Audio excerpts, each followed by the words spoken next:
अब्दुल कादिर की नमाज जनाजा सपहर 4:15 बजे अदा की जाएगी। आपको बता रहे हैं कि गुज़श्ता रोज़ हरकत कल्ब बंद हो जाने से साबिक टेस्ट क्रिकेटर अब्दुल कादिर इंतकाल कर गए थे और उनकी नमाज जनाजा सपहर 4:15 बजे अदा की जाएगी और मियाँ मीर कब्रिस्तान में उनकी तदफीन की जाएगी। इसी पर बात करेंगे, उस्मान भट्ट हमारे साथ मौजूद हैं। जी उस्मान, बताइएगा।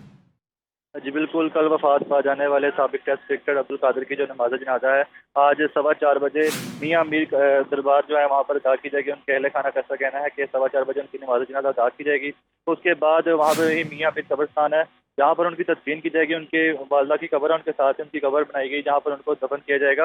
इस हवाले से तमाम इंतजाम मुकम्मल कर लिए गए हैं और उनके अब्दुल कादिर के जो बेटे हैं वो इंग्लैंड से पाकिस्तान आ चुके हैं, इस्लामाबाद से। वो लाहौर बरासा मोटरवे आ रहे हैं, वो तकरीबन 1 घंटे तक वो यहाँ पहुँच जाएंगे लाहौर में। उसके बाद उनकी नमाज डेड बॉडी लाई जाएगी सब खाने से। उसके बाद फिर तकरीबन 4:15 बजे तक का टाइम दिया गया जब उनका नमाज जनाजा अदा की जाएगा। तो उसके बाद वहीं पे ही मियाँ मीर कब्रिस्तान है, वहाँ पर जी उनकी ठीक है, तदफीन 4:15 बजे नमाज जनाजा अदा की जाएगी। उस्मान, आपका शुक्रिया।